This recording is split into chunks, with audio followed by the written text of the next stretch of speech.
So hello everybody, wish you a slightly belated Happy New Year. It's only 16 days since the start of 2024, but I am very sure it's been a fantastic new year for all of you. And this is the third of three webinars that we are organizing around Bus World Southeast Asia, which is going to happen in May this year, May 15 to 17 this year.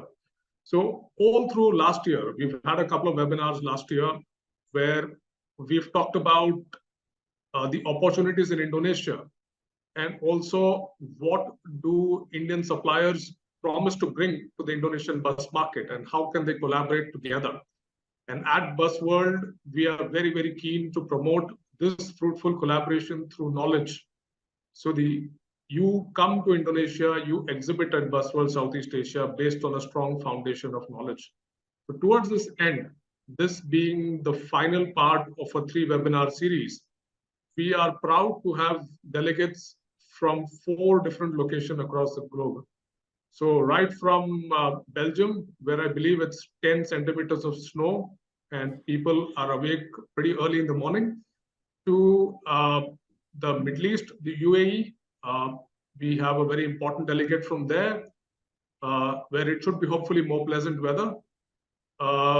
We come further east to India, where you might call it winter in some parts and not so much winter in other parts. And then we come to Indonesia, which is the home of Busworld Southeast Asia. So a warm welcome to all of you. I cannot say one good morning or one good afternoon, but please accept my greetings irrespective. So, and let's look forward to a very enjoyable discussion going forward. We will build upon the themes that we have taken down in the first 2 webinars, like I mentioned, and we will get an insightful exchange of views between the panelists so that you as audience come away informed. And I will, of course, be very happy to take your questions at the end of the discussion, which I promise will be very interesting. So without much delay, let me invite our first speaker, Mr. Baki Lee. Can we see you? Mr. Baki Lee is director of the GEM Indonesia. GEM is a local partner and co-organizer of Busworld in Indonesia, and they are sparing no effort to put together a fantastic show, and they've got a great team. So, Mr. Baki Lee, the stage is all yours. Okay. Mr. Sridhar, can you hear me? Yes, I can hear you. Okay. Yeah. Good morning, good afternoon, and good evening to the all speakers to join this the second Busworld webinar in 2024. Okay. Busworld Southeast Asia has entered the 3rd edition, so we see the exhibition, the growing every year, and we create the opportunity for the exhibitors and visitors to have the collaboration. So we invite all the bus suppliers, bus bodybuilders, and any company who will involved in the bus industry. So Busworld South Asia is one of the platform, is a very good opportunity for any company who are involved in the bus industry to come here. You will see a lot of opportunity in Indonesia right now. Not Indonesia, but all for Southeast Asia, especially for the Indonesia situation. We know Indonesia is one of the biggest economy in Southeast Asia. So we can say 40% population in Southeast Asia are staying in Indonesia right now. And then the bus industry currently is growing very fast. So a lot of the bus project are going right now. So the government already has a roadmap, planning to provide about 40,000 units of electric bus until 2030. Besides that, for the electric bus, we also have a lot of project for the bus, for the BRT system right now. So this is one of the opportunities, because Indonesia still need more cooperation with any country. So especially for the South Asia is one of our target.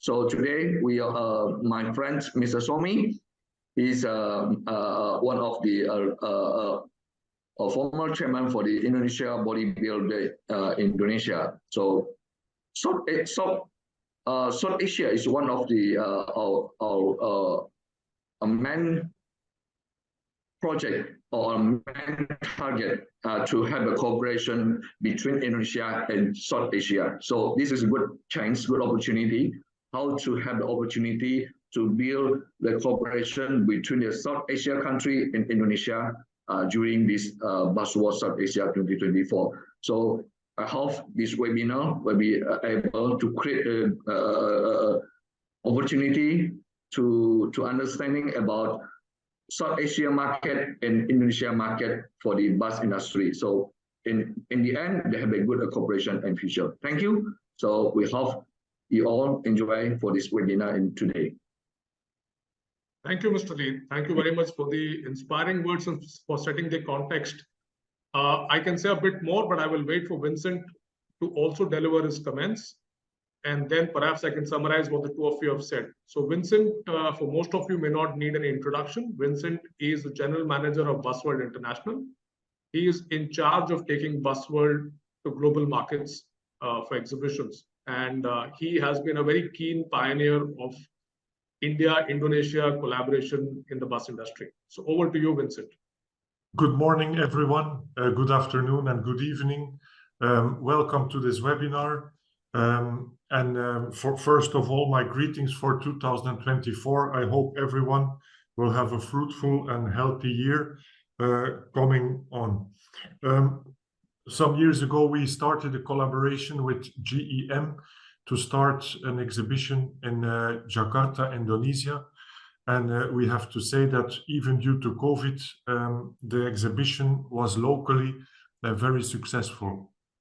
For 2024, we had the aim to internationalize the exhibition, and that's why we contacted Mr. Sridhar for the Indian country to contact as much as possible suppliers to come to our exhibition and to share their knowledge, their products into the Indonesian market. We all know that Indonesia is a big country, a lot of people, a lot of challenges at stake.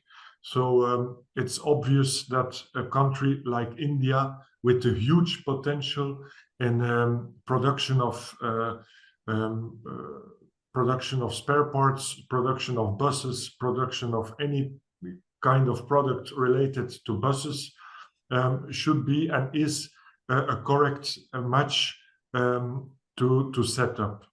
Lately, we have noticed that Mr. Sridhar was able already to get some exhibitors for the Indonesian and Jakarta exhibition. And it means that our webinars, now we have the third and the last before the exhibition, are really fruitful and was a good set of strategy to get people into the exhibition and to open our platform in Southeast Asia for many countries.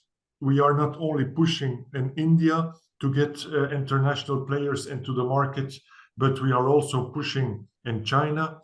And you will see in May, if you attend the exhibition, we will have also a concentration of Chinese suppliers who are, of course, as important as the Indian suppliers. Thank you again for joining this webinar.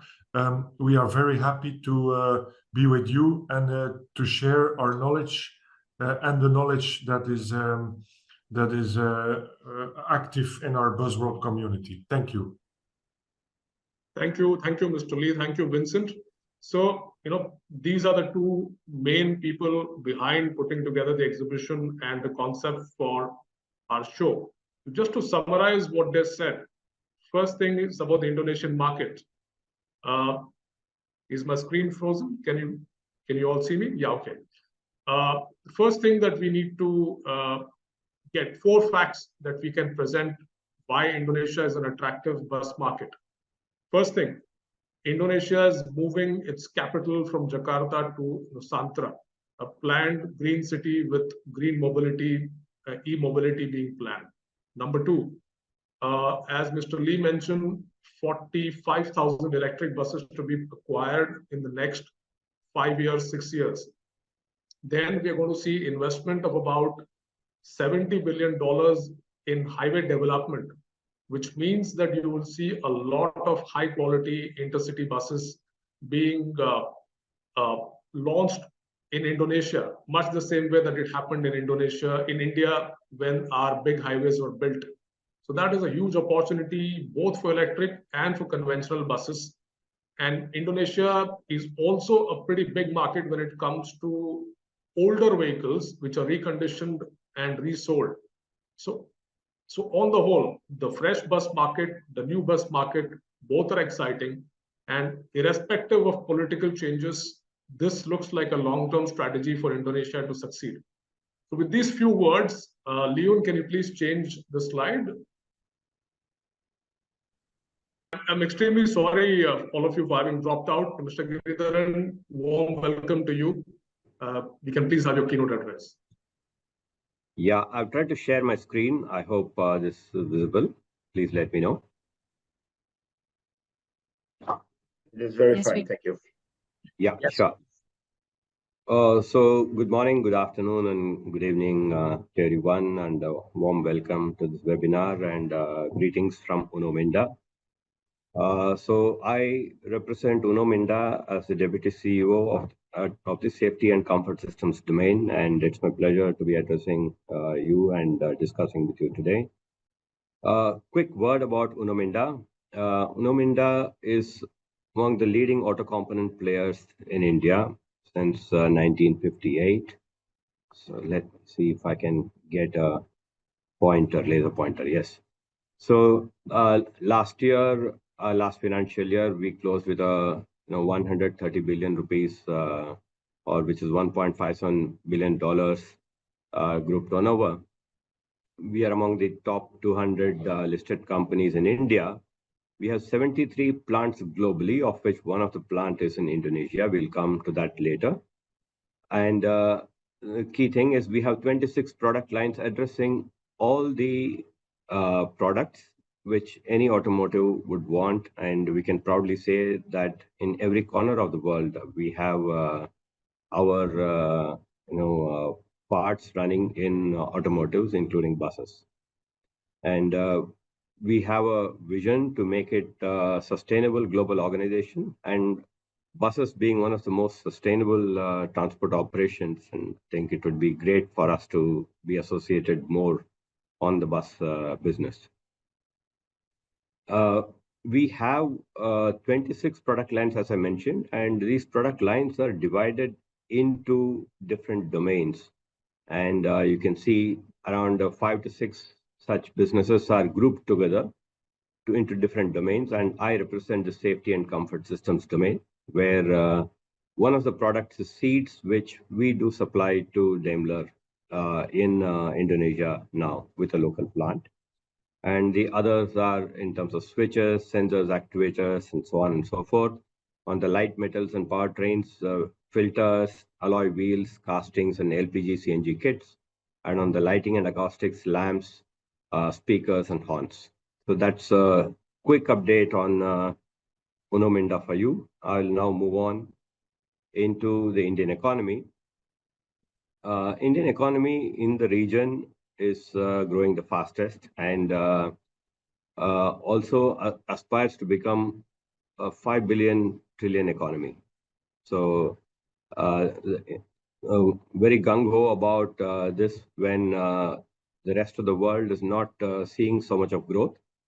And very glad to see that, also our, ASEAN partners, Indonesia and the majority of them, have a growth of more than 5%. So we should be leading the world in terms of growth going forward. And in this, I think we can do a big thing in terms of partnership. As regards India and Indonesia, we've had civilizational connections for more than 2000 years. We've been maritime neighbors, strategic partners, and close relationships. But in terms of current trade, for India, Indonesia is the second largest trading partner in ASEAN. And the trade is growing, and it is likely to go up almost to 40 billion US dollars.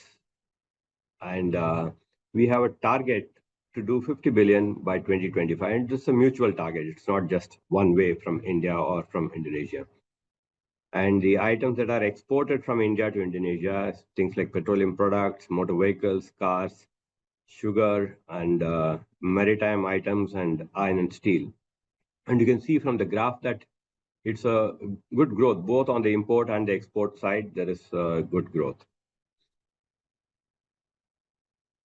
Uno Minda supplies primarily to OEMs, which is original equipment manufacturers who make motorcycles, scooters, cars, trucks, tractors, commercial vehicles, and so on.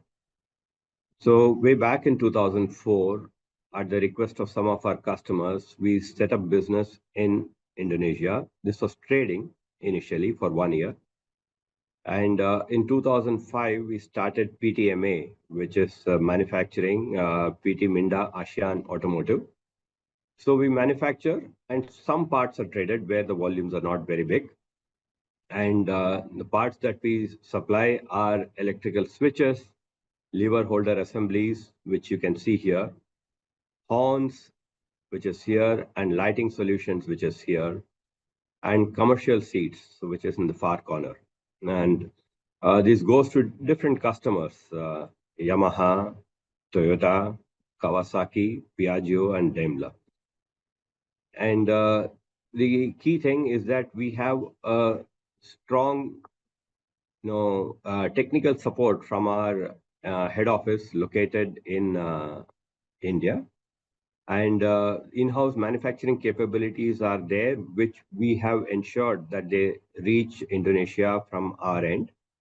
And if you look at the timeline of how we have done it, apart from the plant in Indonesia, we also set up a small plant in Vietnam, strengthening our ASEAN presence. And in 2016, we started doing the commercial vehicle seats, and the localization of seats happened in 2021. So you can see the progress. Start with trading, move into manufacturing, product-wise, and then start with trading again, move into manufacturing, and we are looking at newer opportunities at this point.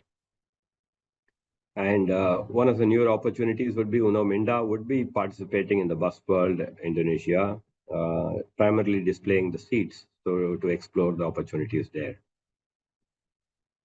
If you do look at our presence and the presence of our customers, we are sort of southwest of Jakarta, southeast of Jakarta, sorry. And you would see proximity to customers is important. So Toyota is here, Piaggio is here, Kawasaki is here, and this is where PT Minda Automotive is. So we are in the middle locator of our customers so that we can supply to all of them with greater proximity and just in time.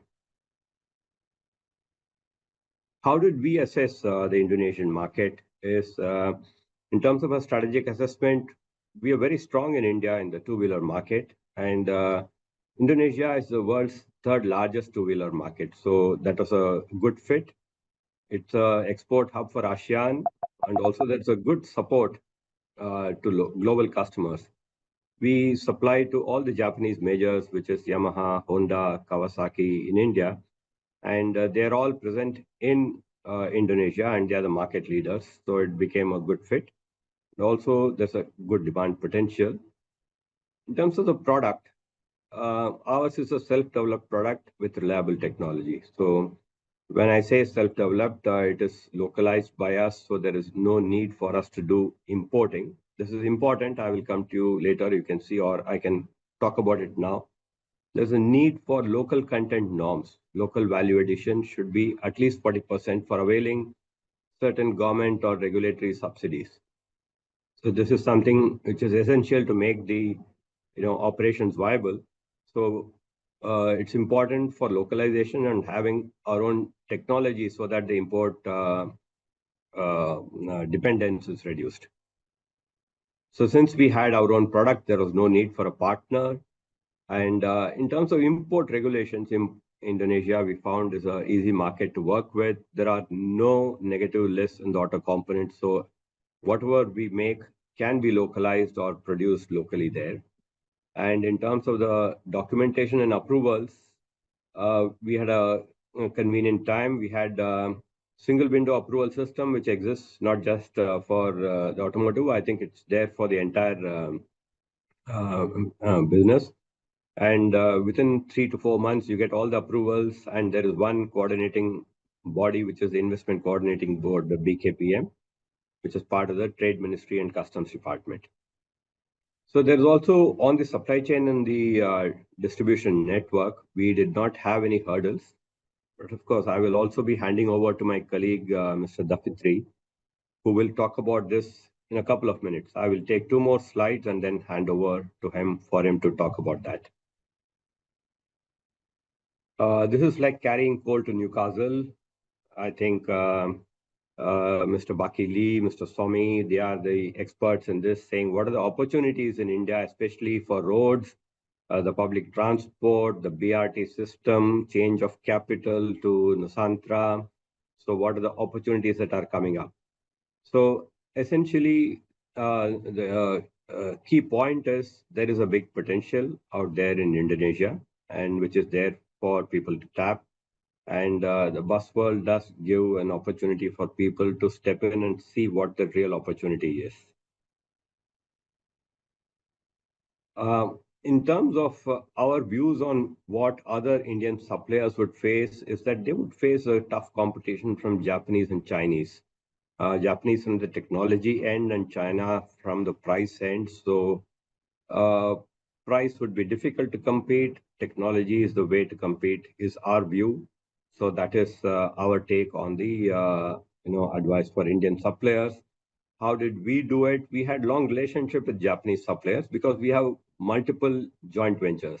Out of the 17 joint ventures that we have, you can see here that there are 9 of them who are from Japan, and these have helped us to ensure that we are linked to the Japanese OEMs. And with the OEMs also pivoting from China alone to China plus one strategy and also de-risking the supply chain, this gives a good opportunity. In terms of the thrust, the post-COVID, the public transport is reviving. There was a dip in the public transportation during the COVID time, and this is a good time. Also changed to the EV infrastructure. So we have a whole range of EV products, and anybody who has the EV ecosystem supplies, and I think this is a good market to step in. And in terms of localization, right quality to be cost effective and the right time is important. I mentioned that 40% is a minimum requirement in terms of localization. What we have been able to do is more than 70%. So it is eminently feasible. And it can also become a base for exports to the ASEAN market. So I have one more slide, but before that, I would like to hand over to my colleague, Mr. Dafitri, a few words about him. So Dafitri is the plant head in our plant in Indonesia. So Mr. Dafitri, could you get on to your video and comment, please? Yes. Good afternoon, Mr. Giri. Am I audible? Yes, you are. Okay. And my screen also, my video also working? Sorry. We can't seem to see you, Mr. Dafitri. Okay. Nevertheless, but I try to activate it in my video. It seems Yeah, now we can see you. Please go ahead. Okay. Thank you, Mr. Giri. And thank you for the dear available audience. I cannot mention one by one the name. I would like to take 2 minutes time slot only to brief about how our organization were here available now. So first of all, of course, I have to like to introduce again, as Mr. Giri already brief about my background. That my name is Davitri. Now I'm acting get an opportunity to handling all the plant operation in Indonesia since last 2 years. And then as Mr. Giri told also, I was associated with Uno Minda Group since 2005. Okay, since this company was under development stage during that time, yes, I would like to share. Maybe I would like to testify how my journey with our beloved organization, as we call that, this organization is learning organization for all of us Indonesian in here. That starting with how was at earlier stage we are face a lot of challenge. When this new investment coming from Indian continent that completely fully 100% foreign investment to Indonesia. There is no local association of partnership in Indonesia. So now first stage that we are facing a lot of challenge. First of all, yes, when this initial state that our founding father in here quite a lot have facing obstacle to get the appropriate human resources. Yes, Indonesia fully human resources also, but during the initial stage need some time so that they will get the right candidate. So that's why I'm part of it also. So and then we are here past that era with a dynamic condition, and then especially as this company was fully foreign investment, no assistance also from the local partnership, but our management team very believe that they would be able to transforming our local team in Indonesia, where all of them was very in the background from the local mindset to become the global mindset. So actually now, as per Mr. Giri information, the challenges currently, yes, as per the presentation itself, was telling that the most challenges in supply chain. But slowly, for the last 2 years, we are here try to minimize de-risking the supply chain. And as informing also by Mr. Giri, the 75 of product in Indonesia plants have been localized also.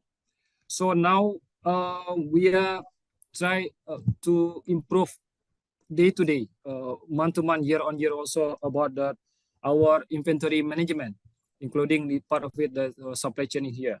So now, as per your information only, I would like to share that our ITR now, inventory turn ratio, now much improved for the last 2 years since we do some localization also, where we face the obstacle to manage the import item earlier.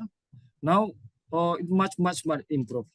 And also slightly information I would like to share also that maybe to the whosoever the stakeholder we stay in India would like to business in Indonesia, that I would like become the convinced that we are here in Indonesia actually ready to support any kind of investment, particularly in the bus world, because as we all know that bus business in Indonesia very much growing expandingly. So and also related to the resources of human, also system also now become much easy from our government also. That will be give some certain confidence and trust for the any investment or investor from overseas to conduct their business in Indonesia. And that's my slide brief and testimony about how our organization running now. Because of product line, I would not share it because Mr. Giri have been detailing, explain to all of us. So all the best to all of you. Thank you, sir. Thank you, gentlemen. Thank you so much, Mr. Davitri. I will take 1 more minute to talk about the final slide that I have, the closing slide, which is, about Uno Minda. We have a very long-standing relationship with OEMs. We have 6 decades of preferred supplier status. We try to locate ourselves close to each customer. So that's why I showed you the map also, where the proximity is important. We are strategic and also technology-driven alliances. We don't, bring just commodity products. We bring technology products which meet the customer requirements, including a whole range of EV products. And in terms of trustworthiness, we have a very strong supplier base, so we can be trustworthy in terms of no interruptions to our supply chain. And Mr. Davitri was also mentioning that is a very key area which we manage well. We have strong R&D capabilities. We have 33 R&D and engineering centers globally. and we have a good aftermarket distribution network, which covers not just India, but also overseas. And in terms of ensuring that we can be, strategic suppliers, we have a good cyber risk management, we have robust systems and governance mechanisms, and good, HR practices. And through this medium of Busworld, we can also, give part of our experience of setting up a plant in Indonesia and what we went through. If there is somebody else interested, thank you so much, Sridhar and everyone else, Jan, for giving us the opportunity. That's it from my end. Thanks. Mr. Giri, we had sent you a set of points on which you could make your keynote address, but even I couldn't have thought that we could have such a great presentation. I'm sure that all the potential Indian suppliers who want to invest in Indonesia will want to look at this presentation. We will make it available to them. Many congratulations for what you've achieved in Indonesia, Mr. Giridharan, among other markets. I really liked the earnestness of your Indonesian plant head. Very sincere, very comprehensive. And I think we also know that you will be a part of the exhibition with the seats, Mr. Giridharan. So I think it will be in the interest of both Indian and Indonesian industry that you contemplate localizing your seats in Indonesia at some point. Yeah. So with that hope and gratitude for your presentation, let me move on to the panel discussion now. So can we have the first speaker slide here, Leon, Mr. Muhammad slide? Yeah.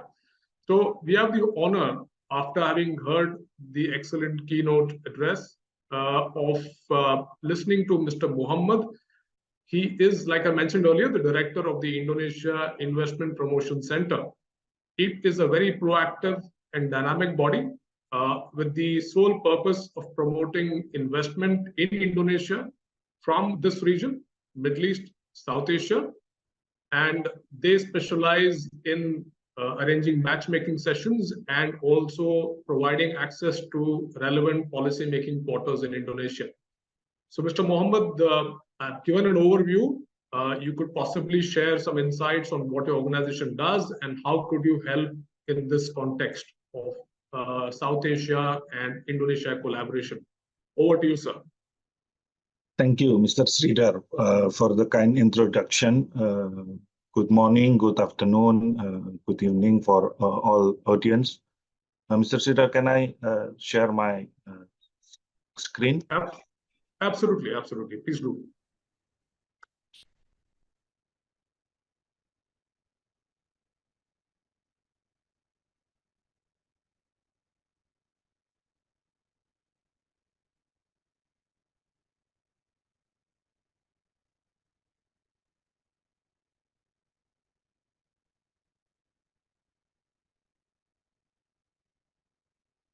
Can you see my screen?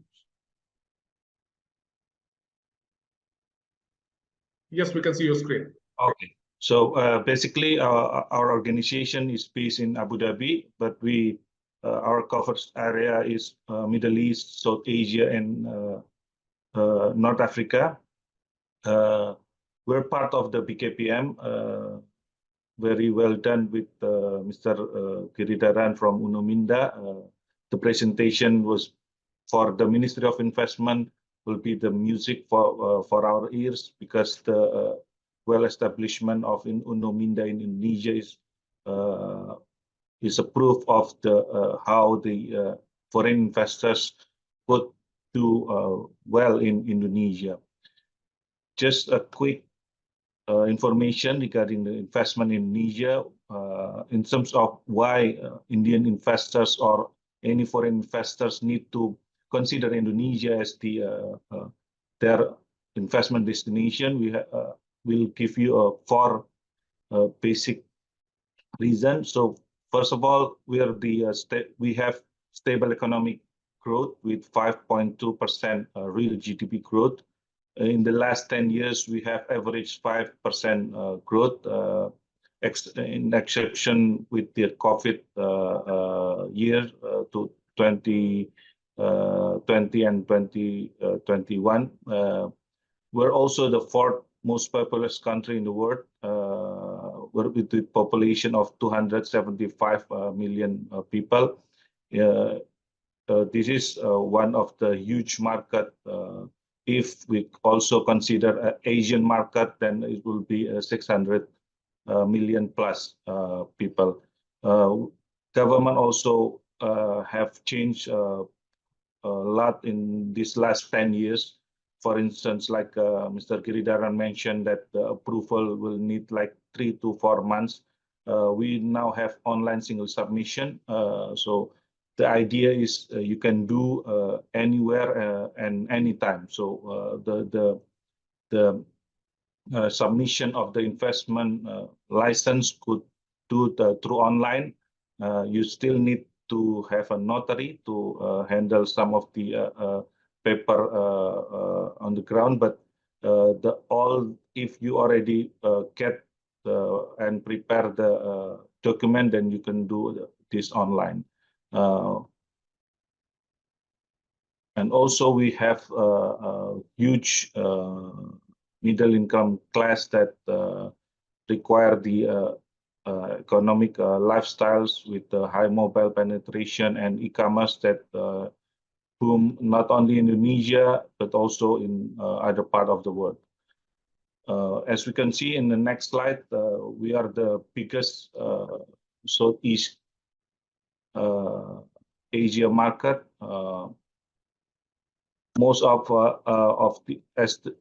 at the heart of Asia, Indonesia represent 41% of population with 36% of economy of the region. So this is just to show you how big Indonesia in terms of this market, and is a perfect location for your interest to expand to the Southeast Asian market. Roughly each year we receive around 60 to 80 billion US dollars of worth of investment. This is domestic and also foreign direct investment. So we try to make it balance between the domestic investment and the foreign ones. But in the last few years, we can see that the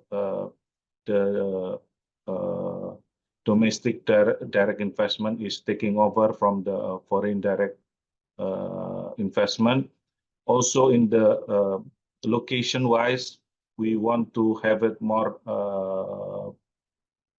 outside Java investment location. So not only centralized in Java Island. So we want to have it in also in Sumatra, Kalimantan, Sulawesi, and also Papua, the other 5 big islands in Indonesia. We have 50 big cities in Indonesia, across Indonesia. So this is something that foreign direct investors would like to consider. In terms of sectors, we can see there are some sectors that dominate in the Indonesia investment landscape. For instance, like on 2019, we have transportation, electricity, housing, industry, and basic metal and mining. Or well, in 2023, we see that some of the sectors are rising up, like industry and basic metal. We have very focus on the nickel smelting regarding the our aim to build the supply chains of EV battery. So nickel and cobalt is one of the priority from the investment side. In terms of we have abundant natural resources for manufacturing raw material. We have for Indian companies that would like to set up operational or production facility in Indonesia. We have, you name it, like coal, nickel, tin, the mineral resources, as along with the agricultural like palm oil, coconut, rubber. We have so the contribution of mineral and coal is in priority downstream industry is $431 billion, while oil and gas only consists of $68 billion. The other parts of it, like marine, fishery and plantation, is of $45 billion. So this is just to show you how abundant natural resources of Indonesian have. From our side, Ministry of Investment and BKPM, we provide end-to-end services. We cannot say that investing in Indonesia easy, but we'll make sure it will worth it for your effort and any resource that you given to the Indonesian side. So from promoting side, we have 9 abroad office, overseas office in the world. One of them in Abu Dhabi. We have in Singapore, Seoul, Tokyo, New York, London, Taipei, and Sydney. We also bridging potential partner with related stakeholders in Indonesia. For instance, like as I already mentioned to Mr. Sridhar, if any of audience would like to meet with the any government institution, we could arrange it. Or if you want to meet with the business association, any particular company, we could definitely arrange it. And the third one is we could assist you for the procedure and licensing, because the license, the principal license and the single identity number will be published from the Ministry of Investment Office. In terms of financial closing, we could arrange you, provide you with some of the Indonesian state-owned banks. We could get you engaged with them, and also any other. We also have a deputy that handle the investment aftercare, that facilitating any other problems that the investor will have. So basically, there are 2 basic information before the foreign investors would like to invest in Indonesia. The first one is they need to have like minimum investment plan, $700,000 or equivalent with 10 billion Indonesian rupiah. So this is based on the law number 20/2008 regarding small medium enterprise. So the government would like to protect their SMEs. So in terms of this, the foreign investors could not compete with the small medium businesses. They need to be higher from SMEs to give like added value to the Indonesian economy. So other than the minimum investment, they need to have the sectors that align with the government regulation, presidential number 49 2021, because one of the information is the UNO-Minda mentioned about the negative list. We will no longer apply the negative list, but now we change to the positive list. So any priority sectors that government would like to have was in those regulations. So any investors that would like to invest, they could come to us and consult about this, and we could definitely assist them. So this is just to show you the slight difference between the limited liability companies that need minimum investment $700,000 and the one that you could also establish representative office. So you don't need the $700,000 for minimum for the paid up capital, but there are some limitation for this representative office because you cannot do any trading and other. So it only market research and also regulatory study for the Indonesian market. So I will not explain more. So just to give you some idea of how the Indonesia open up and inviting all the investors to expand and establish their business in Indonesia. We also reduced the corporate income tax since 2020 from 25% to 22%. This is just to show you the tax incentive we have. We have a tax holiday up to 20 years regarding the based on the sectors and industries.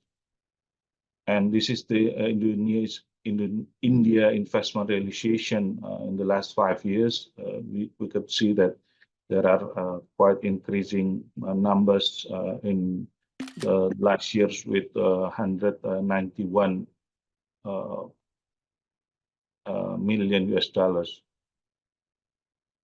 This is their sectors and the location of the Indian investment. So basically, the hotel and restaurant was the contribute as the first rank, and then textile, and then trade and repair, and mining, and also rubber plastic industries.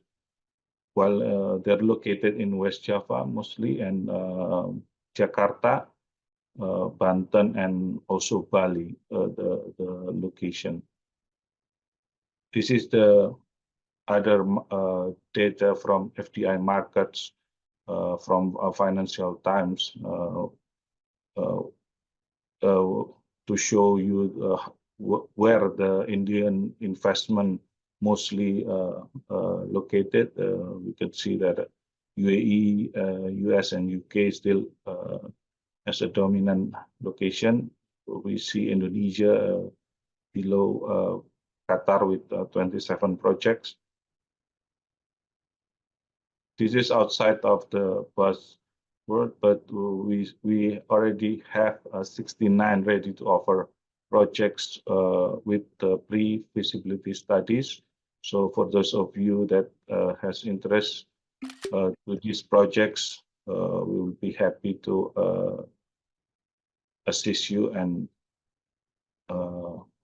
facilitate you further.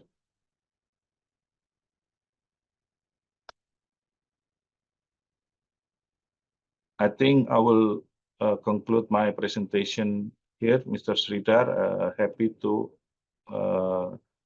answer any question later. Mr. Mohammed, I think we are setting a new standard today. After the excellent presentation from Mr. Giri, we have a fantastic presentation from you as well. I mean, you have answered a lot of questions that will be relevant and topmost in the minds of Indian investors seeking to come to Indonesia. With your permission, can you please share your presentation so that we can make it public on our website? So Sure. You know, if there are some inquiries, as you've generously offered to help, we'll be very happy to pass them on to you for support and necessary action. Sure, Mr. Sridhar. Thank you very much. Can we next move to the next speaker, Leon? So the next speaker is Sriram. I happen to know him for a fair bit of time. He is director of Telma Induction Brakes.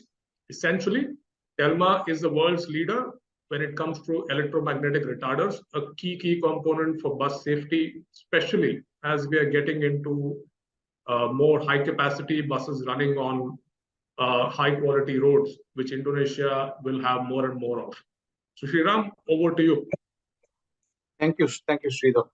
So can I have the presentation, Sridhar?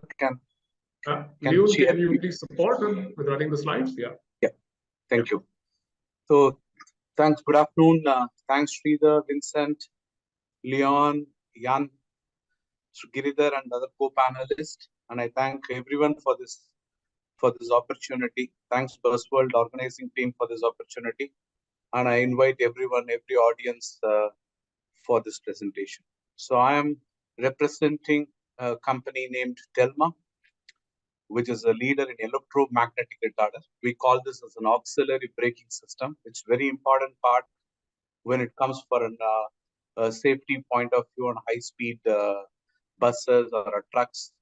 So I will now start the presentation with that. Next slide, please. Telma is a 75+ year old company. It was a value company before, and now it's completely owned by a French investment team. So I do not want to keep you dragging on this history. So we are very, very popular in terms of braking system, and Telma is very well known in the most of the truck OEM and bus OEM segment. And we are now operating from India. We started our Indian operations in 2022 effectively. We saw there is a huge maturity in the Indian market, and I feel the same would happen in Indonesia. And that's the interest we are now want to exhibit in the Indonesian market. Next. Yeah, as I said, we have to be known as an auxiliary braking system. So something which supports the fundamental braking or primarily take over the fundamental braking and save lives and save braking system and save tires and save fuel. So all that can happen. And the speciality of Telma is the friction free. You don't have to, there is no friction between the components for it to brake like any other fundamental braking. And we are also very popularly called as an emission free brake with the most of the environment focus in mind, and the world is going towards the more eco-friendly way of happening things. So we are known as emission free braking. So friction free, you can call me friction free braking or an emission free braking. For somebody who wants to know more about this braking, and I can explain you guys on the offline presentation. Next. Okay, as I said before, fundamentally why Telma is the safety. So what happens in a fundamental braking is generally there is an instantaneous braking. So there need to be with the high speed 18-ton, 24-ton buses, and also a lot of hilly terrains like in Indonesia, and a lot of terrain specific applications. So it is very it is appreciated that you need to have for a safety point of view, school buses, ambulances world over have retarders, and Telma is very popular. And you have a savings through Telma, so you don't have to change fundamentally the fundamental brakes for 7 times a year. So there is a significant ROI which you get from Telma. Next. Comfort. So the one thing which driver enjoys or the bus passenger enjoys is the comfort of braking. You don't even feel that the brake has been applied. It's very smooth, it's very linear, and then you can stop. Unlike your fundamental braking, the fundamental braking, the liner brakes or the disc brakes, you may have sudden stoppages, and that may jerk you. And that's not the case when it happens with Telma. It's very comfortable. Any driver who have driven the vehicle, a truck or a bus with Telma would definitely opt for a Telma option. The driver, it's a more driver friendly and a passenger friendly component. And of course, I said it before, it's an environment, no particle, no friction, no noise, is absolutely an environment friendly. So road safety, cost savings, reliability, simplicity. These are all we stand for Telma. Next. Okay, so what happened in the which brought us to India? So we are basically a French major, and we are very popular among the government segment, among the bus segment, among the. We got into India specifically. There was a regulation which is driving this market. Okay, unlike in any part of the world, it's the regulations has to drive the market. So effective 1st April 2022, all vehicles above 5 ton in the category, we call it as, maybe the specifics can changes a bit. I was talking to Swami the other day. So there are the upcoming regulations which is happening in Indonesia can also have these kind of a safety specific requirements. So any intercity bus, any tourist buses, any sleeper coaches need to comply with endurance braking test. So endurance braking test, it's not calling it for retarders directly, but this endurance braking can happen only more effectively with Telma's component fitted in the buses. So it is very smooth, very comfort, as I said it before. So Daimler in India, Ashok Leyland in India, name any OEMs in India, Telma is most preferred retarder option. And we have been homologated. We have different optional fitments. We can fit it on the axle, we can fit it on the gearbox, we can fit it on the vehicle specific. So many recreation vehicle in India have retarders. So we are, okay, I do not want to get into the specifics of vehicle, the bus market. We are almost 8,000, 6,000 to 8,000 intercity buses. Almost 80% of the buses are nowadays fitted with retarders. And intra-city, the urban, what you talk about specific 45,000 buses, electric, there is some other option available, but those area where stop and go application also carries retarder. Next. Okay, tractor trailers, especially tractor trailers above 12 ton, need to have comply with an endurance braking test in India, effective 1st of April 2022. So this gives another opportunity of 30,000 vehicles, though the implementation is here and there. But if this effectively gets implemented, we are talking about close to around 25 to 30,000 vehicles with retarders in India. Next. Gas transportation, worldwide ADR, we call it as an ADR vehicle under the agreement in the UN treaty. I'm sure that this will happen in Indonesia. The dangerous and hazardous goods vehicles have to comply with an endurance braking test. This is around 5,000 to 6,000 vehicles in Indian market now. Next. Okay. So Telma is one company in electromagnetic retarder. So there are several such companies. We may see some Chinese players also, but the range and the application and the versatility which we have, no other OEMs have. So we can clearly stand out. We do around 15 to 20,000 retarders worldwide. The second best could be around 2,000 or 3,000. So we have several options. The smallest size, even a car can be fitted with a retarder. So the retardation will be smooth. And some of the Ford Endeavors and some Range Rovers in India, they have tried with retarder. The 350 Newton meter small ones, we have ourselves fitted. Most of the recreation vehicles for most of the celebrities in India, we have fitted retarders. So I have said, so from 350 Newton meter, somewhere to 4,000 Newton meter, even the bullet trains in some segments have a retarder. The wind turbines have a retarder. So this is a very versatile component as such. Next. Okay, so we are on the last slide. So as I told Sridhar specifically, we just want to first get the introduction on, and we are looking at the Indonesian market for the first time. We know we have fitted some trucks, mining trucks in Indonesia, but we are interested. We know it is more or less similar to the Indian market, and with the motivation from the co-panelists and the other people whom I'm talking to in last 2 weeks. So I'm really thrilled to be a part of this Indonesian Busworld exhibition. So we are working out all the other modalities, and the most of the OEMs would prefer, and the regulations will also drive the endurance braking and the safety and the environment, or we will contribute much effectively to the progress of the Indonesian market. And we are happy to be here. And again, I thank Sridhar, Vincent, Leon, everyone for this opportunity. We will continue to interact. And Sridhar, you can share my presentation with other panelists and also with the audience. So I'll be more than happy to answer now and answer later also. So again, happy Sridhar. Thank you. Thank you very much. Thank you. That was again a very crisp presentation, Sriram. You addressed both the commercial and technical aspects in a very good way. And I will come to the questions, of course, around cost and all, which we had discussed offline with Mr. Swami. But I'll first get the other speakers online. I'm sure there'll be a lot of interest in your retarders as we go along in the discussion. Thank you. So for now, let me invite the next speaker.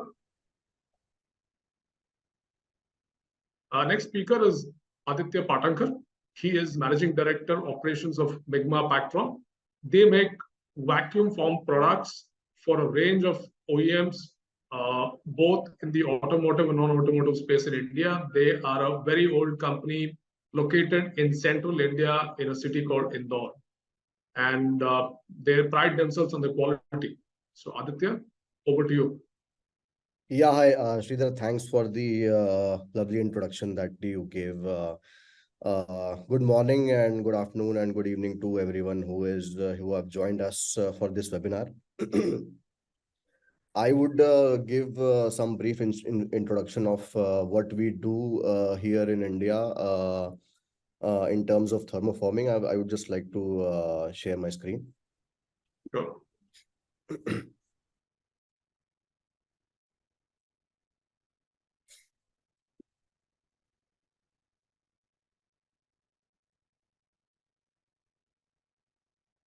Yeah, is it visible to everyone? Yes, it is. Yeah, go ahead. Just to brief you to what we are, who we are, and what we do, we are basically manufacturing of thermoformed automotive components for the commercial vehicle and the electric vehicle applications. Now, thermoforming, generally people, do not understand what thermoforming is. I know many of the panelists and many of the people who have joined us might know, but I'll just brief you to what it is. So what we do is we take a plastic sheet, we heat it between the two heaters, we press the tool on it, and then we take a vacuum. This vacuum, in turn gives the shape of the tool, and then we cool it. That's how we make this product. Basically, our products are used to improve the aesthetics. So you can say that we are people who are trying to improve the aesthetics of the commercial vehicles and the electric vehicles in the commercial segment. As when you know that even the buses are going towards the line of what car interiors are like. That's where we pitch in. That's where we try to eliminate the FRP or the conventional sheet metal components to well fit aesthetically pleasing components. The company was started by Mr. Ashok Patankar way back in 1988, and that's where our roots are. If we see this vacuum forming or thermoforming, and currently we are providing our services to nearly all the OEMs in India. May it be Tata or Volvo, Eicher, SML, etc., etc. We basically make components in ABS, HDP, HIPS, PC acrylic. These are various types of thermoplastics in which the components are made. So our mission is basically to produce a world-class quality material and satisfy our customers We are also working hand to hand with our technical expertise, and try to give our services at the best possible ways to our customers. So, as I told you, we have been catering to a big market in India, from north to south, from Chandigarh to down south till Trichy. We are supplying to many of the OEMs. Uh, uh, the main strength of our company is that we have a very low turnaround time, from inception to development to fitting the part in the bus, the component in the bus, until the SOPs. Talking about the infrastructure, currently we are having a setup of around 35,000 square feet of manufacturing area, 100 plus employee strength. We have a thermoforming R&D center at our premises itself. We do all the tools in-house, be it just prototyping, or maybe SOPs and mass productions. We can draw a part of around 800 to 800 mm, 850 mm height. We are having currently all the advancements that we can see in the thermoforming world right now. As I said, we have a lot of empowerment given to the quality, in terms of quality. So that is why we do not trim our parts. The final trimming is generally done on maybe robots or the 5-axis routers that we have. Obviously, we had to have a engineering and R&D center, because this is a very niche skill. The thermoforming is very niche skill, and you need to have your engineering back team all working all around 24/7. Also, we do components for reverse engineering as well. The components that are conventional right now, maybe in sheet metal or FRP, and if there's a need to convert into ABS thermoform components. Advantages being it's a lightweight component, it's aesthetically pleasing, you don't need paint. So these are all the advantages of vacuum form components, where now we are pitching in to convert these conventional materials like sheet metal and FRP, initially in the commercial vehicle, and now in the electric vehicle as well, because electric vehicle really need to be light in weight, to give more and more range. We are having our in-house tool rooms, wherein we make our own tools. So as I told you, turnaround times is way less. Sorry. So that helps our customers to be on time for their customers. Currently, we are having 4 vacuum forming machines, and the 5th one is will be commissioned by April 2024. The maximum width that and length we make is 2600 mm into 1.3 1300 mm, and the draw of around 800 mm, as I told you. So after the vacuum forming is done, we need a very precision trimming, and for that we have a dedicated 5-axis trimmers and routers and robots as well, which trims very bulky components and very complex components like the dashboards and inner trims, etc. Now, certainly, talking about dashboards, dashboards have a lot of components wherein the dashboard has to be fitted on FES. So they have to be given a lot of inserts from inside that go and fit on the FES or the buses. So we have a specific assembly facility and assembly line wherein we do this work, which is of high precision. I would just like to show some components. I think now, seeing the component, you would understand what we are doing in right now in the automotive sector. You can see the door trims of the bus doors. You can see the mud guards, some door trims again, control panels. The left one that you can see is the front dome, which is the biggest component that we've made. This is somewhere around 2.6 meters by 1.4 meters and a draw height of around 550 meters. Millimeters, and this is the whole roof of the cabin of the Volvo buses. We also do a lot of dashboards for various different companies in India, and we are currently exporting to the GCC as well.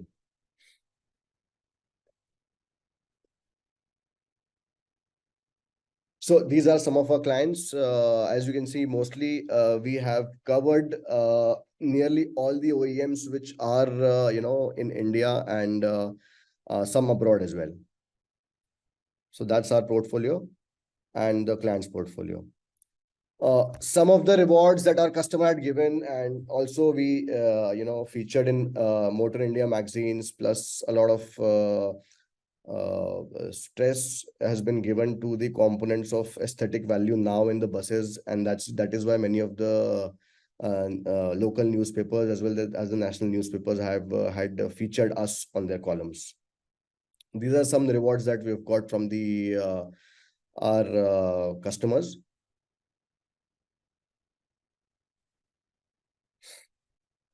So coming on to future, I think we were quite interested in looking forward to the Indonesian market, as I was discussing with Sridhar the other day as well. As you know, nowadays aesthetics is also given a priority when you're sitting inside a bus, and you are sitting near the glass and the window, and you need a promising aesthetic looks whenever you're sitting inside, specifically to that market which is catering to a huge tourism industry.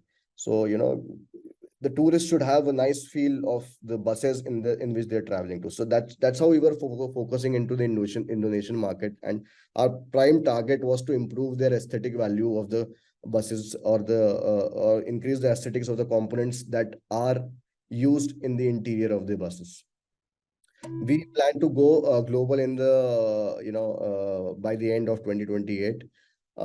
We are having a plan to come up with a facility in Pune in April 2024. That is just a couple of months away, which will ensure a supply chain for our export market will be smoothened than from Indore that right now we are doing. We would also try to find some opportunities, or to maybe join hands with companies in Southeast Asia, which can benefit us both to mutually grow in developing technologies and products as well on the global front.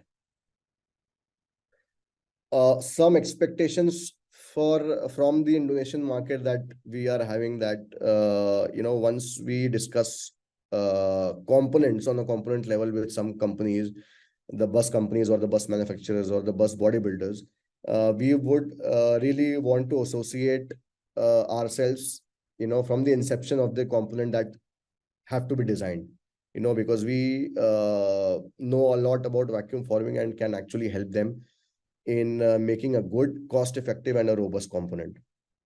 Also some expectation that some understanding of vacuum forming limitations to be known to people in Indonesia or the bus market. So maybe if they are not known to them, maybe I can explain after this this webinar.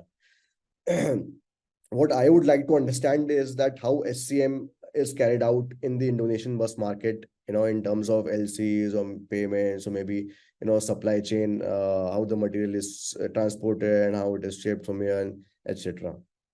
So these are some expectations that I have from the Indonesian market. Plus, I am actually really looking forward to the bus world that is going to take place in May. And as I think there's a lot of scope and opportunity that I can see in the Indonesian market. Currently, as the market is growing a lot of, as in the opening sentences, it was said that a lot of emerging EV players and electrical buses are coming into picture and starting their manufacturing in Indonesia. So I think that's all from my end. Sridhar, you can take over. Aditya, thank you very much for marrying technology and art together. I think that's what I picked up as the core of your presentation, and also for taking the time to speak with us when you are not so well. You're still recovering from an infection.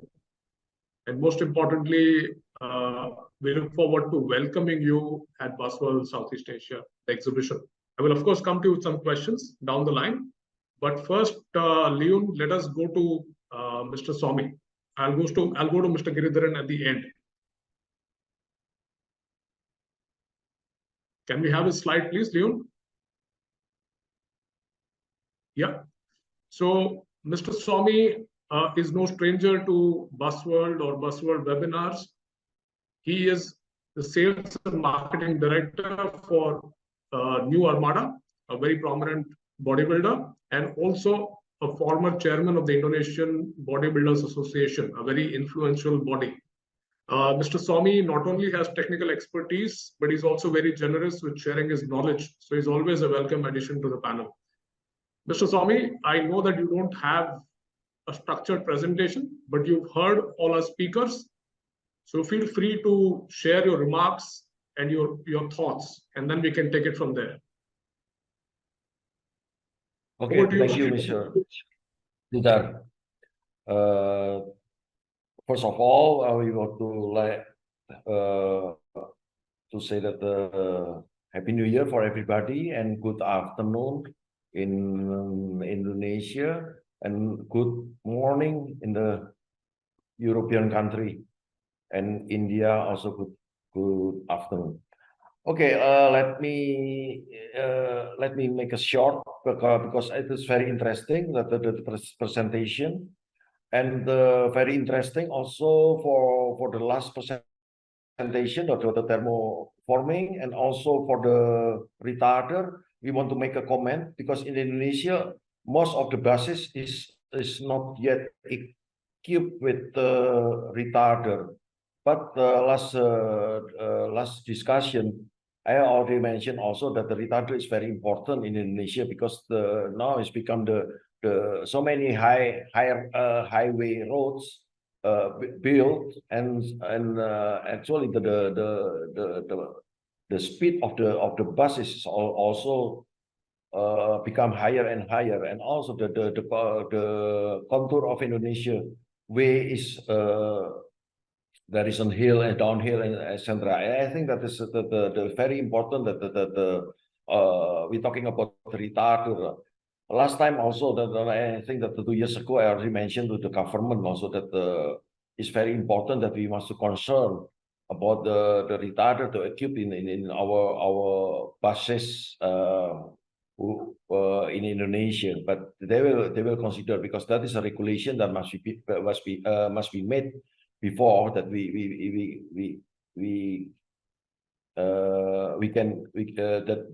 all the transporter they use a retarder. I think it's a good opportunity that the retarder factory like Stelma is worldwide is began in worldwide, you know, and I think that if Telma also join the exhibition frequently in Indonesia exhibition like passport this one, that is that become also not only only the users but also the government come to Indonesia. They know very well what means retarder. They can make a presentation to the government in Indonesia. Is very that it will be very good that what is the advantage of retarder. What you mentioned here in the presentation, and yeah, you know that in Indonesia itself that the technology is maybe India in the term of technology is maybe better than Indonesia because there is a most automotive factory in India is occur in that country, and you know that I think that from the buzzword communication is very good issue that all the suppliers across the world to see Indonesia the growth of Indonesia is very good, and in the automotive for instance automobile industry is very growth very well at this time, yeah. And due to the more better road and our president that makes so many toll road, then it means that the road transportation will become better and better. And what I want to mention the last presentation that is a thermoform. I think that in Indonesia bus market at this moment, we use we use most of the part, we use still the fiberglass, you know, that is fiberglass. I think that you make a fiberglass, it's just take a longer time, the curing time is so long. And the thermoform technique, I think, is also better for the bus industry in Indonesia.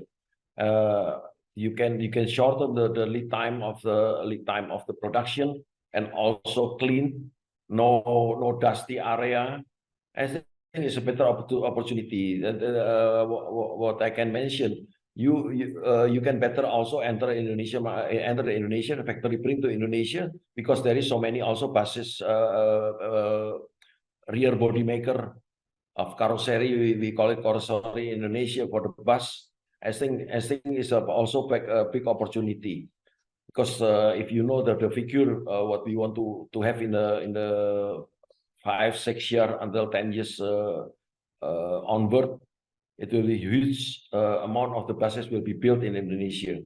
Yeah, you know that in the very short time will be also our capital will be moved to Kalimantan, and also that will be grow and grow for the transportation, because it's not starting from zero. The transportation also will be built up the transportation the transportation, and also in the new IKN that is in the changing of the capital of Indonesia. And what I can comment, that is another comment, that is the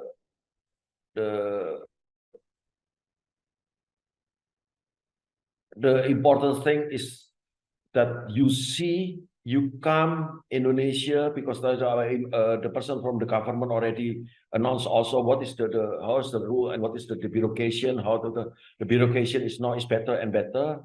That I think for the investor is easier to make the business in Indonesia. I think he must try that, because the business for the bus business in Indonesia is challenging at this moment. We cannot now. I can say that it's a challenging for growing in Indonesia. And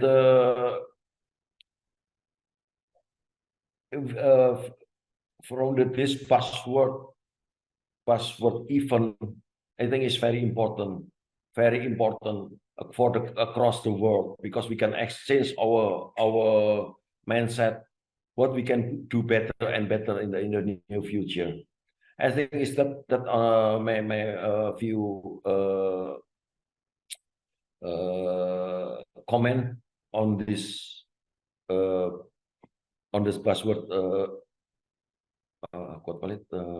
buzzword webinar. Yes. Okay. So thank you very much.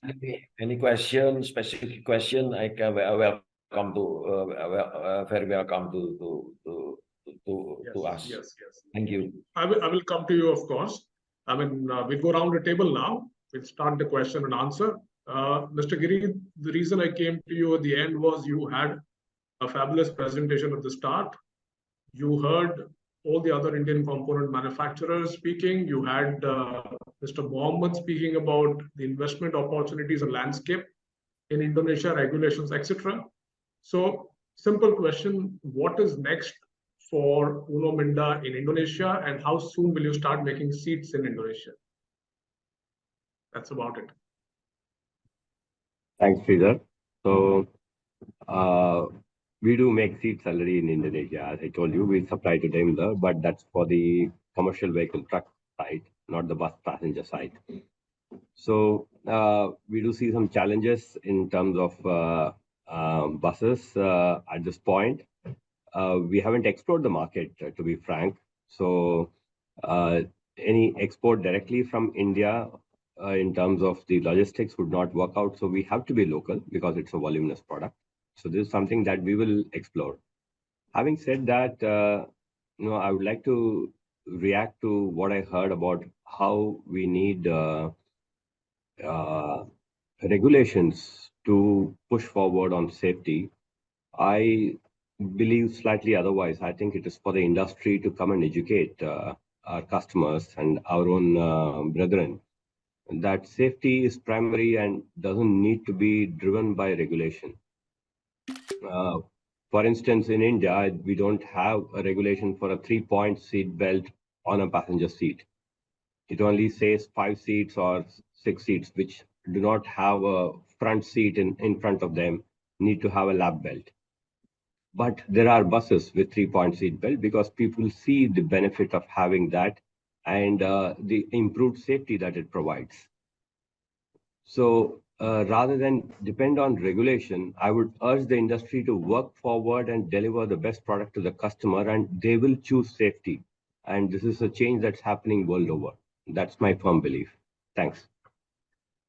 So do you feel, Mr. Giridharan, that alongside voluntary demonstration of technology, do we need to also lobby with the government in some way to make safety an imperative? To the contrary, I said, we don't need to lobby. If we show the technology and its benefits, the industry will pick it up. They will choose. And that's a call that we need to take, that how good is my technology and what benefit it gives. And, the market is out there waiting to see improved products to take it up. Fair. That's a very clear perspective, right? So from here, since safety was the standpoint, let me go to Sriram. Sriram, can you see us and hear us? Sriram? Yes. Yeah, so when I think safety in this panel, I think of you first. So one thing, safety, whether it is by mandate or by industry demonstrating its competence, safety is absolutely important. There is something that you cannot compromise. You can compromise in aesthetics, you can compromise in the paint scheme, but you cannot compromise your lives, right? That's very important. So first thing is retarders. There is no question that it's a very essential product. It's been applied in India also. But I go back to the discussion that we had, the pre-discussion that we had, where Mr. Swamy mentioned that this is a right product for Indonesia, but we need to look at pricing in an intelligent way. And there, I think you mentioned the advantages of indigenizing your product in India. Maybe you can expand on the thought. Yeah, first,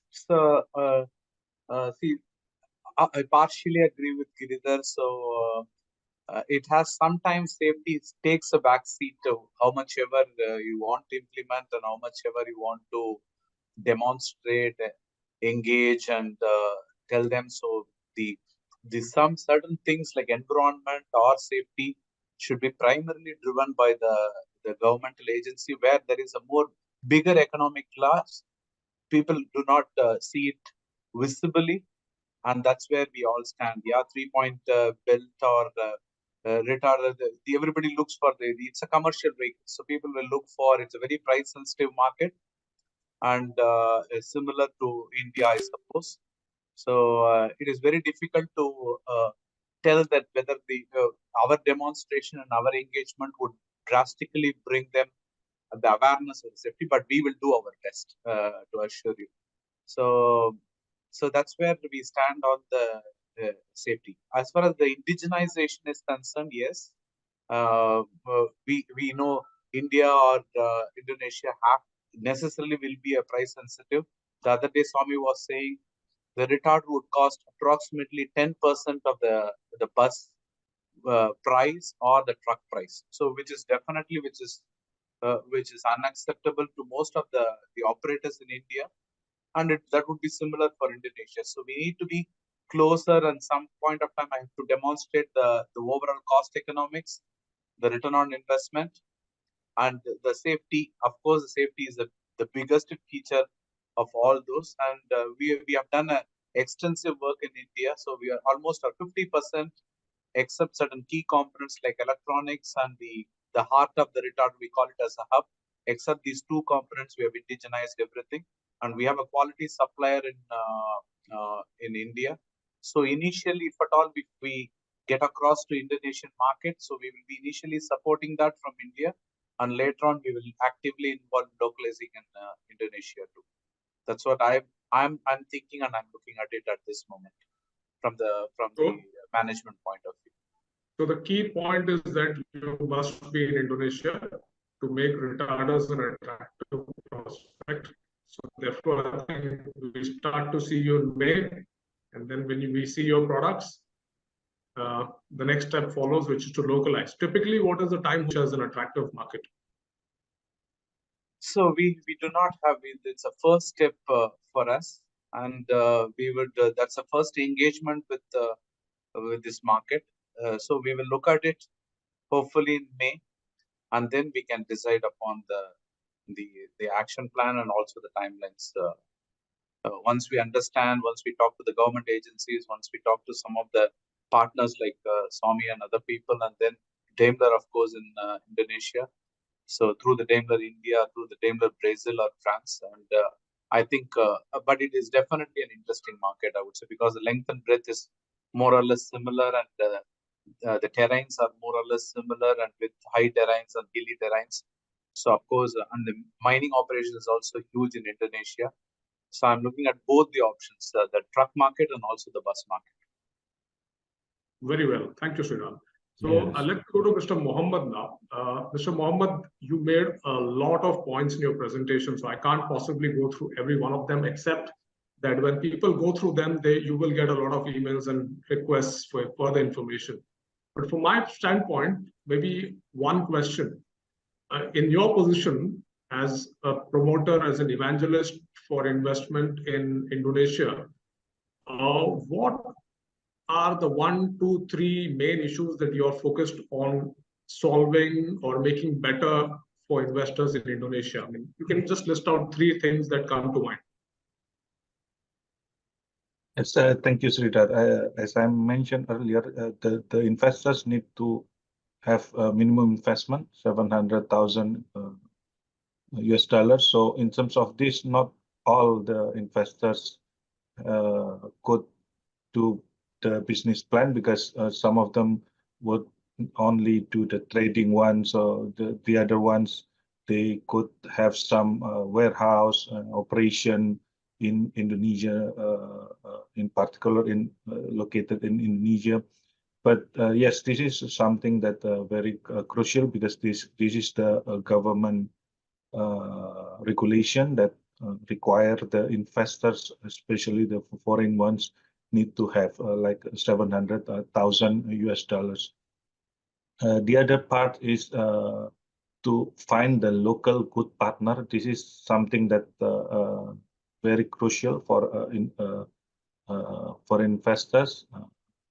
It's like the analogy is like marriage, is sometimes quite difficult, but if you find the right one, then the chemistry and all the trustworthy, the one that Uno Minda presentation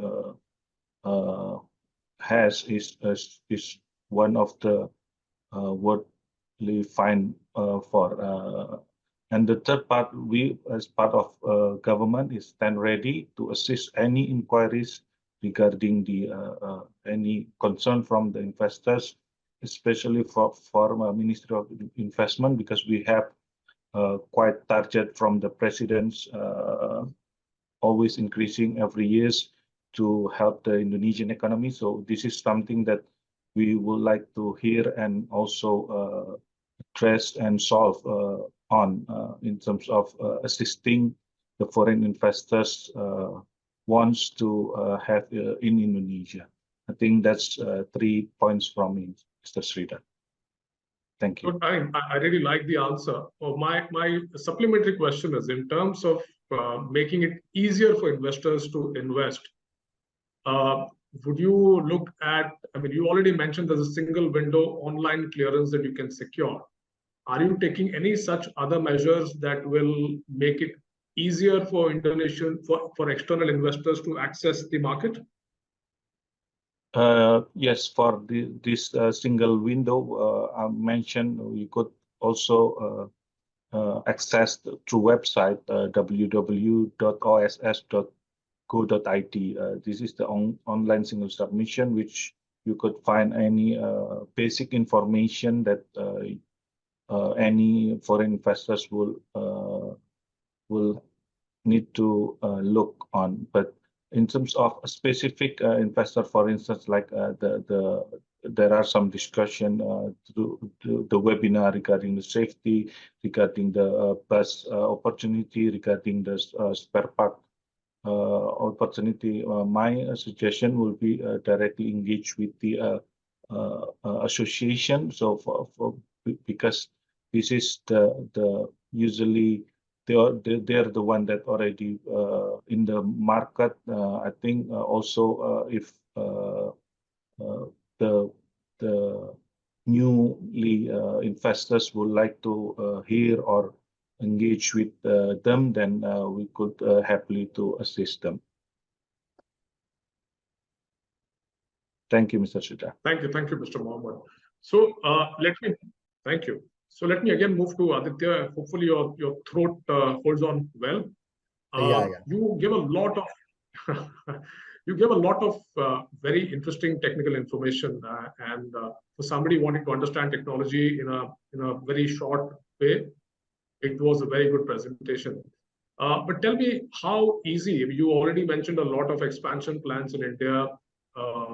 You want to go global by 2028 is what I understood. Tell me how easily scalable and how easily replicable would your technology and your solutions be in a market like Indonesia? Would we need to do a lot of spade work, or would it be fairly easy to do that? So scalability won't be that challenge for us initially anyways, because when we are already planning to set up a plant in Pune, we have gone through all the stuff that we need to for putting up plant for vacuum forming. We basically on infrastructure, we just need a vacuum forming machine and the router to cut. These are basic infrastructure, major infrastructure that we need. It doesn't take a lot of space. It is also not a huge investment anyways. So saying that if we can be an automotive ancillary for a particular OEM, let's suppose for India, if it's Tata, we can easily put a plant near them or maybe in the vicinity, and the proximity, so that that we can and they can prosper as well together. So similarly, if you were to look at Indonesia, you would have the same kind of calculation. You put up a plant next to a key customer. Yeah. Because, in ABS components, there are a lot of challenges and concerns which come up as and when there's a change in the design of the bus interior or the bus for that matter as a whole. And so, if we talk about aesthetics, you have to be, you have to hit the nail. You cannot, keep gaps or things lying around like that in aesthetical sense. So there are a lot of changes that there's a cycle that we have to go through by, prototyping again until unless it's a perfection. So for that also we need to have a localized, setup so that the turnaround times for the changes is reduced to a lot. So definitely, I mean, if we see Indonesia as a market, and if we are able to pitch in our components and get a couple of good customers there with a huge amount of business, definitely we can think of putting up a plant in Indonesia as well. Great. And do you also have design competence in terms of helping them design new products? Yeah. So as in my presentation as well, we have a dedicated design team which is working only for the vacuum formed components. We also do a lot of reverse engineering. Reverse engineering means that the existing component we can convert into ABS component. So say for example, we have a component in FRP or a sheet metal.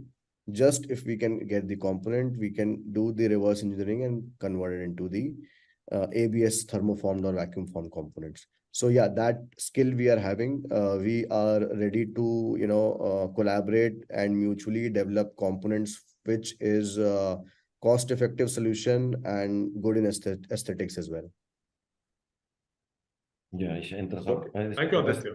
So what I do now is let me go around the table for one final round of question in which you can answer my question and also perhaps share your closing remarks before I take audience questions, because we do have some audience questions, some of which have been answered by our panelists. So, Mr. Swamy, let me come back to you again. Okay. We have already discussed the growth of the Indonesian bus industry. We've discussed the investment climate. We've discussed different kind of components that could apply. In your opinion, what is the gap that Indian suppliers can fill in Indonesia? I mean, Mr. Giri mentioned earlier that the Japanese are technology leaders and the Chinese are price leaders. Yes. In which areas and which positioning can Indian suppliers come and help? And how can you support them as Askarindo? There is a two strategy actually such as in my company in New Armada. We just only two choice, buy or make. But the competition is very tight. The China product is also so many come into Indonesia. But we can do if we are joint venture with such kind of the company, what the thermoplastic company, they have knowledge and joint venture with our company and supply for private use or supply for every bus maker in Indonesia. There is one thing, but Indonesian market is very tight, very tough market because for the industry component because you know in Japan is may be expensive, and China at this time is a good choice because the goods is cheap and reliable enough. But if India product can make such kind of China product, maybe they can compete because we have the borderline that we selling price of the product itself is very tough, you know, that we cannot in Indonesia if you mentioned that the big bus itself is in the term of price is very low, you know, that we must to make our best to consider how to make a cheapest one and still reliable. And also safety, actually, safety is that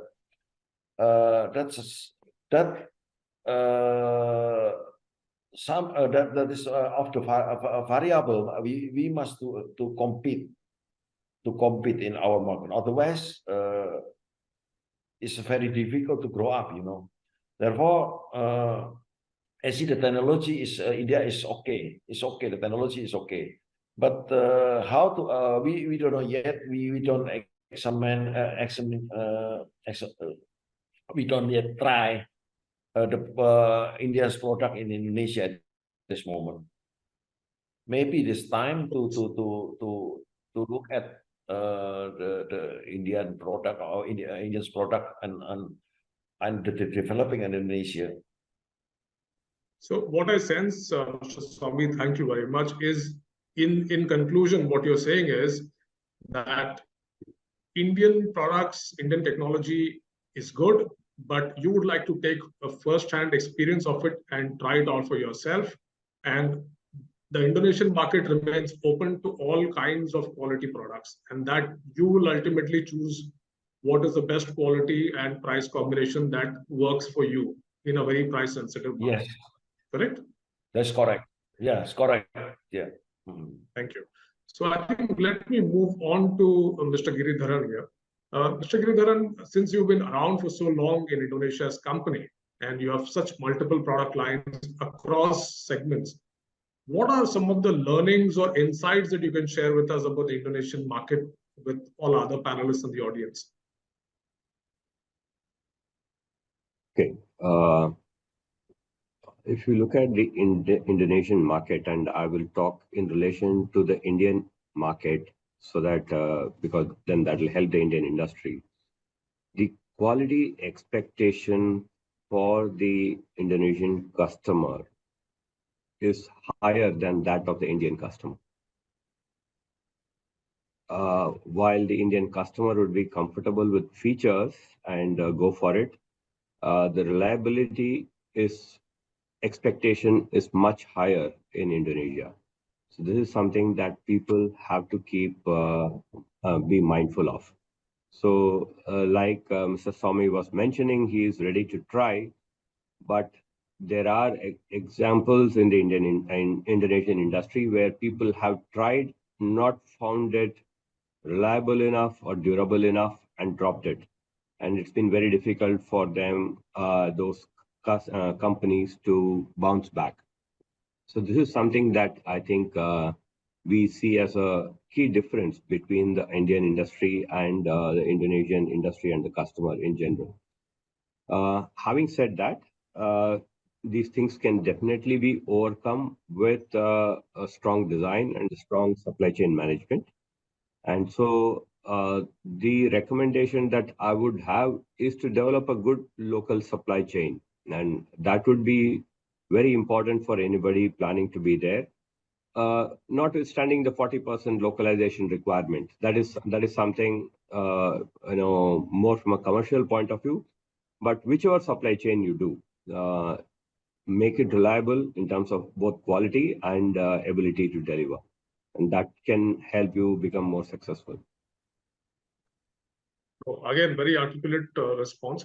So, I mean, just to kind of sum up what you've just said, you've said essentially that it's a technologically more demanding market, Indonesia, reliability-wise also.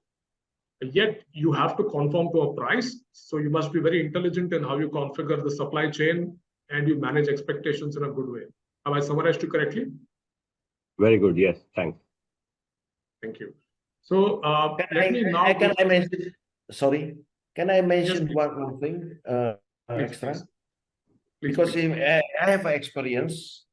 We use also the product from Turkey. It means Turkey is a part of European, but we can compete the price. We use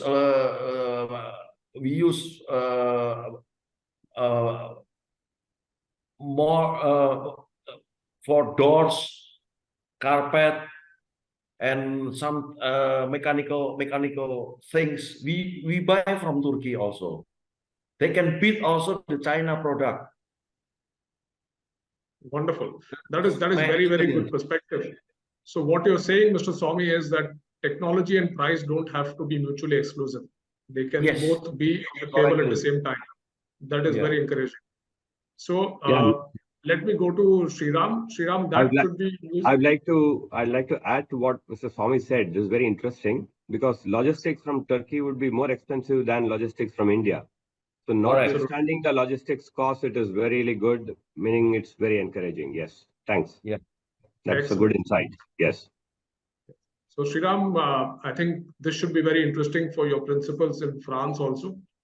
France is much farther away. You've come a little bit east to India, so they should be encouraged to make the journey further east. Absolutely. So I think, I agree. So I have understood now from both the panelists that it's more than the price sensitiveness. It's more a technology. It is better than India. Expectations are more than India. That's what prima facie I've understood. So we will check. We will not, because we will always look for high end of the technology and high end of the quality. The price is the only issue with Telma always. So we will look at it in a positive way. Yes, possible. Great, Sriram. Thank you. So Aditya, just as a concluding remark from your side, you already mentioned your expectations from the Indonesian market. I think what you'd be looking for primarily would be a good local partner. Is that correct? Yeah, that would be good enough if we have a local partner as well, so that we can collaborate with them mutually and understand first the Indonesian market dynamics, how the supply chain is going on. Say for example, we can have help with Mr. Giridhan as well, because he has been applying there for the past so many years, and maybe meeting up with him, understanding the dynamics of Indonesian market, and and then capitalize on what information we get. Definitely, we can plan some collaborator there or some, company where we can join hands and then supply to the Indonesian market. Yeah. Excellent. Thank you, Aditya. And Mr. Dafitri, you have experience both as an Indonesian who works with an Indian company, right? And you must probably know your own market, home country very well, and the supply chain around there. So maybe just a couple of points of how one can optimize on the local supply chain. I mean, what can be good logistics practices, for example? Okay, Sridhar, thank you for the question. That's actually several points we can highlight through this supply chain in our current condition. Dealing with all the OEM, which is more of them naming is all Japanese, and also our competitor also most of these Japanese also. So now in terms of the logistic, actually many logistic partners in Indonesia also now growing, also where they have also warehousing, good warehousing in this country. And also recently, as far as concern of the value, I mean the price also in terms of logistic also slightly more competitive in the my experience in Indonesia, because we are also now that cost awareness is become the prime also at our organization now. Now we have established also some kind of relation with the local logistic partner among the many logistic partner, the big player logistic partner in the country. They are also learning much also with the other competitor also. So I think my highlight point, which is there is no much obstacle currently. Especially the government also have improved, developed the much infrastructure in this country, like now many highway already being developed also, and now in terms of the transport congestion also now much reduced in this country. So I can be assured that this now much easy for any investor to start business in Indonesia. Thank you very much. Thank you very much. Thank you. Mr. Mohammed, the final closing remark from your side. Presumably from what you've said, you remain very accessible. Should there be any request, all that one has to do is to contact you through your coordinates. And you can immediately start supporting them. You could potentially get them to meet with the Indonesian Investment and Commerce Ministries also. Is that correct? Yes, Mr. Sridhar.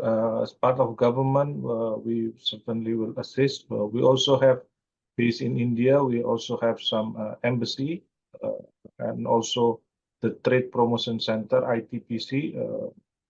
As I understand, you already engaged with them as well. The ITPC we have in Trade Attaché, we have in Delhi, and in Chennai we have Trade Promotion Center. So in terms of having engagement with the Indonesian government, we will be happy to assist any inquiries regarding trading, also investing in Indonesia. Thank you very much. So on this note, I think we've had an excellent discussion, and we've had audience staying in very good numbers between 80 to 100 all throughout the discussion. And so we should not keep them waiting any longer. Leon, if you can just change the slide and show and present the screen where we show that all presentations will be available on the Buzzworld Southeast Asia link. Leon? Yeah. So you see this link, buzzworldsoutheastasia.org. By evening, we would have collected all the presentations and also shared a video link to this entire webinar for all of you who want to re-watch it or who may have missed it altogether. So do not worry on that account. Now, the final and welcome task for the day is to introduce Jan. Jan, like I mentioned earlier, can we have a slide, please, Leon? Jan, like I mentioned earlier, is Managing Director of Buzzworld Foundation. And as is very clear by now, Buzzworld doesn't only offer exhibition stalls, but offers complete knowledge and connect. And to this extent, the Busworld Foundation plays a very, very important role. Jan, over to you. What did you hear and what are your impressions from the webinar and what to expect from Busworld Southeast Asia? Over to you. Yes, thank you very much, Sridhar, and thank you very much to all the panelists. I really look forward to see you in Jakarta in May. What we learned is that since 2 years now, Southeast Asia, even excluding China, Southeast Asia has become the fastest growing bus market in the world, right? It used to be Latin America, but Southeast Asia, and we're excluding, as I said, China from that part, has taken over that first position. So that is the wider context in which this conversation is taking place. Secondly, we see that the Indonesian government has clearly made the choice to strongly incentivize the modal shift from individual motorized transportation to collective passenger transport modes by road. So that means that there is a strong push for the bus industry in Indonesia as well. And that is why there is a demand for 45,000 buses in the coming 5 years. So we see 9,000 buses in an average per year, rebuilds, etc. And that is why Mr. Lumajang told us that there is a shortage in the supply chain coming, especially in chassis, but also in other products as well.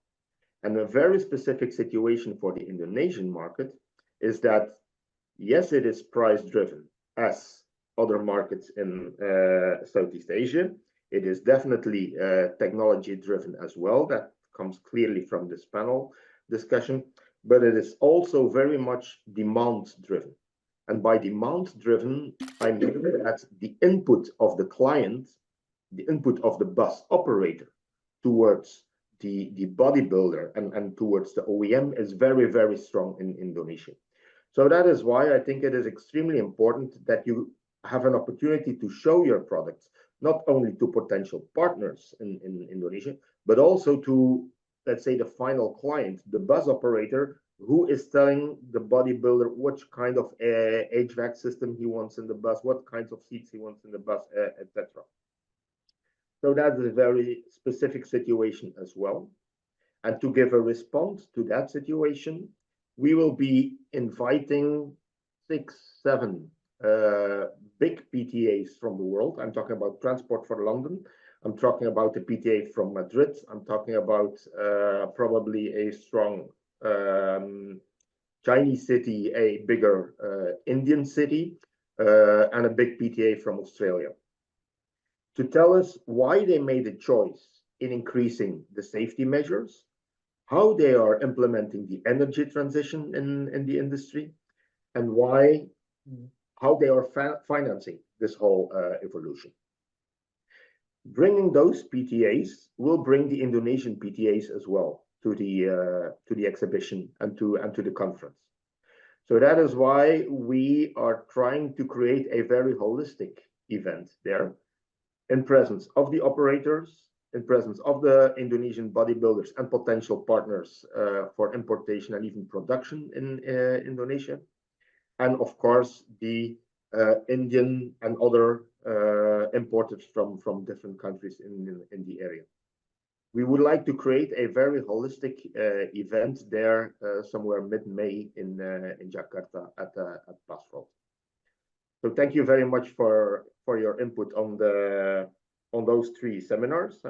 We have learned that safety is a major aspect in bringing along this modal shift.